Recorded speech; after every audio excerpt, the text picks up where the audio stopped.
Let's bring in Florida Congressman Cory Mills, who is on the ground, busy conducting rescue missions in North Carolina, delivering aid and services to communities in need.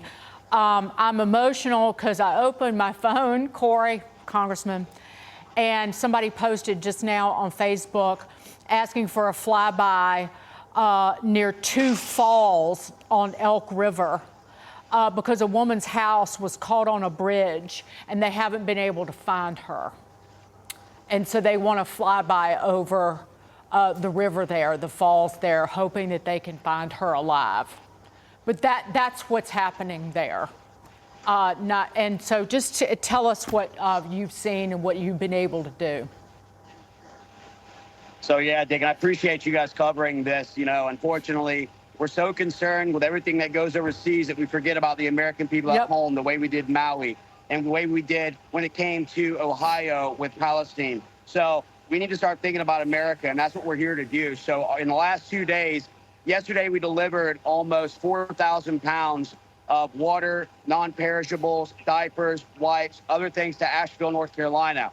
We did a couple of actual drops yesterday to hard-hit areas, and today we resupplied, went into Bernardsville, conducted a search and rescue operation in a couple of locations. I did a hoist operation where we were able to rescue an 83-year-old, today, his birthday, elderly gentleman who was showing heart attack-like symptoms that we pulled out of Bailey and sent over to Johnson City to get them out. We were also able to get to South Toe and to Burnsville. We were able to put Starlink systems in place and also drop off 9 bottles of oxygen and an insulin.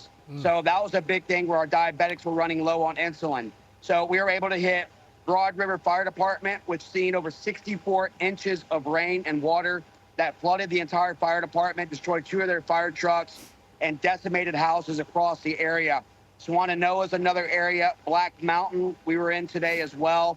Asheville, North Carolina, and Fairview we had gone into. We had conducted rescues as well as for evacuations, and also just continuations and drops, and also just health and welfare checks.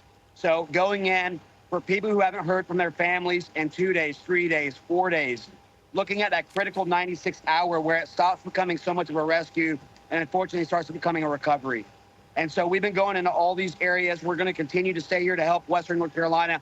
I've got another plane coming in tomorrow. And look, I would be remiss if I didn't thank Glenn Beck, Mercury One, for all that they've done to help get supplies here that we can get in. Universal Air, who is a friend of mine who I've known for many years, who's flying these helos at his operational cost. We've continued, and even Benny Johnson, who donated water, pallets of water. So this has been an American issue that Americans have come to, but where is FEMA and where is the federal government?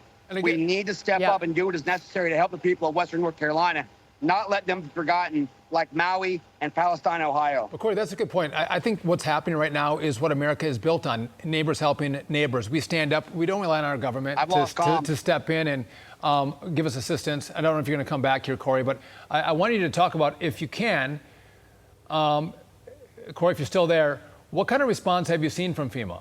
If you're still there, and if you're gone, well, it looks like we've lost Cory Mills, but I wanted to ask him, what kind of response have we seen from FEMA? Again, Americans are stepping up. They're delivering the aid to those in need. Oh, he's back. Oh, Cory, you're back now. I want to ask you about what you've seen from FEMA on the ground. And I know that Americans are helping out right now, but is FEMA leading the effort? Are you seeing them on the ground delivering aid, or is this on the backs of the American citizenry? No, actually, the American people are the ones who are leading the efforts. And so you can see now that there is a tremendous amount of people that's just stepped up. I've heard from others who said that they haven't heard or seen FEMA. And so that's become a bit of a problem. And some of the other areas, which has only got helicopter accessibility, rotary wing only, it makes it even more difficult. And again, I want to apologize for the background noise and everything. We just landed to refuel. We're going to try and go back up and go out. But yeah, I haven't seen FEMA the entire time, and I've talked to many of the fire departments, and they've had very little communication with them as well. Well, maybe FEMA should be less concerned about DEI, which is the #1 priority of FEMA, and more concerned about delivering aid during crises like what's going on in Western North Carolina. And Cory, listen, I knew people like hour 1 in North Carolina, in Statesville, who were organizing flights, like dozens of flights a day, carrying tons of supplies in Cessnas. Greg Biffle, NASCAR driver, all of his buddies flying their helis with now Starlinks. And these are just two of the people I know, Cory, but go north, go to Elk River, go to Linville. They're in need. We got about 26 Starlink systems that we've deployed so far. And again, I'm not, unfamiliar to this.